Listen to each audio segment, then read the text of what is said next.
Please. Good morning, guys. Yeah. It's afternoon. It's still, it is. It feels like morning, though. So that sounded great. Thanks for coming. Thank you for having us, John. So, it's great. Your publicist, she gave me some of your stuff. I listened. I was like, they sound great. And she sends me an email this morning. She goes, you're going to love their hair. That's what she said. Just want to throw that out. And then right under it is, you'll know what I mean when you see them. Anyway, so kudos on the hair, I guess. I don't know. It looked a lot nicer a few days ago. You guys didn't get all fancy for this amazing shoot. I'm really disappointed. Actually, we did. I'm disappointed. I mean, those are nice shoes. So talk to me a little bit. I mean, the EP just dropped, and you're already back at the studio working on another EP or full length. Yeah, I mean, we're hoping to do a full length. I think the writing process is kind of a constant thing for us. I mean, we don't really take too much time off from that. Obviously, when we're on the road, we can't be writing too much. But three of us live in a house together, and it's pretty much a full functioning studio. So we're kind of always chipping away at new ideas and stuff. But yeah, we're hoping to probably put out something early of 2014, another full length probably. Cool. So only three of you live together? Like, was it just like we can't do all six in one house?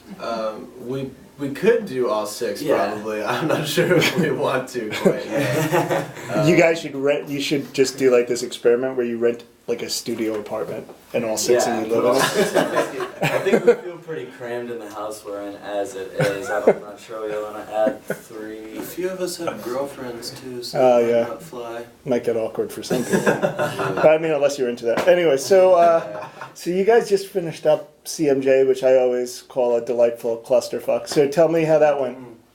Pretty much exactly. Well, I don't know actually. I almost wouldn't call it a clusterfuck. It went pretty well. Yeah. Went smooth? I Pretty think awesome. Yeah. a lot of it had to do with our wonderful management and publicity, but too bad he's not here today. But yeah, the organization of it was really well done. I feel like we always knew where we were supposed to be, and we were always there 30 minutes early or sometimes an hour early, and really felt pretty stress-free as far as shows go. I mean, we played a lot, but it never really felt too stressful. Yeah, we played South by this year, so compared to that, this was like vacation city. Right, I bet. I'm getting the vibe with you guys though that like you kind of need to perform, right? Like, I mean, is that? I would think that's the first thing that you miss. I don't know of anyone who's just like, I miss being in the studio. It's really like the road is kind of like this double-edged sword, but you kind of really miss it when you're not on the road. Totally. Is that about right? Yeah. Well, I think we're learning kind of how to play kind of both roles. We've been out a lot this fall, and we're going to be out quite a bit in November, which is still pretty new to us, but it's definitely been growing on us more and more. The more we've been out, I think the more we start missing it when we're sitting at home in Nashville. But yeah, Nashville's also a pretty laid-back city, so it's easy to feel like you're not accomplishing anything when you're just back home. So being on the road every once in a while keeps us on task a little bit better. Just sort of gives us a kick in the butt, I suppose. Is Nashville a lot more like, this is going to sound so stupid, but I'm going to say it anyway, is Nashville more like Brooklyn at this point? Because I feel like early in the day, like Nashville was like strict country, then it's evolved to a shitload of blues and alt rockers. I mean, it's kind of like a melting pot of music now, right? Nashville's really just become Nashville, man. Yeah. We see a lot of the country now, and people are always kind of like, flipping out on it. We just live there, but, it definitely has its own thing going on, and you can kind of see that in people's attitudes when we tell them we're from there. So, yeah. By the way, Nashville just texted me and actually said, you just compared me to Brooklyn, you dick. So, just wanted to throw that out. East Nashville is similar to Brooklyn. Yeah. I mean, gentrification, the way that there's so many bars and venues opening up. Right. The amount of bands per block. I mean, each house, they say there's 100 houses, 80 of them have a band in it. Got it. Living there. Everyone's moving there, it seems like. official stats. Brooklyn's not even Brooklyn anymore. Facts. Just want to throw that out there. I'd say the comparison is fair as far as like the musical renaissance kind of thing goes. It definitely is going through one of those periods, so I would agree with that slightly.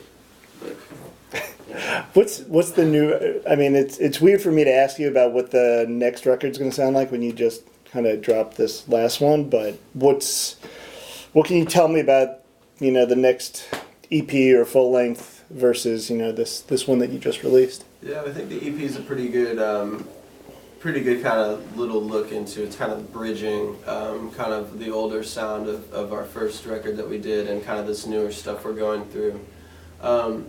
We've kind of been like hanging out in space a lot mentally, so that's kind of where we're trying to go with kind of these new songs. They're definitely like a little darker mood. They might be a little heavier at times for us. It's a little less laid back, but it's still very very groovy and pretty chilled out most of the time. But we've kind of been discussing this sort of interesting circus in space scene. That should be the name of the record, Circus in Space. Could be. Yeah, we've got our work cut out for us for the name. We kind of felt like we hit a really strong point with the name of the EP. Yeah. Well, yeah. I We're mean, gonna have to like. you've done more for Cowabunga than the Teenage Mutant Ninja Turtles probably have. So thanks for that. We're Chief Yeah. Thunderthud, man. Yeah. Chief Thunderthud. So I just want to. I'll end it on this note. Like everyone and their mothers in the Expendables. Is there anyone who you would love to see in the Expendables? Oh wow. Wow. That's a good question. Is Chuck Norris in that one? He was in the last one. Yeah, Yeah. that's Anthony really Hopkins. That I like that. Where's Anthony Jackie Hopkins would Chan? be dope. Jackie Chan might be in the next one. I think. Yeah. Is But I Jet like- Li alive? Who? Jet Li? Jet Li's in there too. Yeah, he's already in it. What in the world? And Anthony Bourdain, he can probably critique someone. I like that. Anthony Hopkins, Anthony Bourdain. Are there any And chicks Anthony, allowed? There's not. I mean, they're expendable. Like literally. Like they just kind of like they just go on screen and that's Holly it. Shore. That would be nice. Holly Shore. That would be nice. I'm gonna say Dionne Warwick, and if you don't know her, you should Google her now.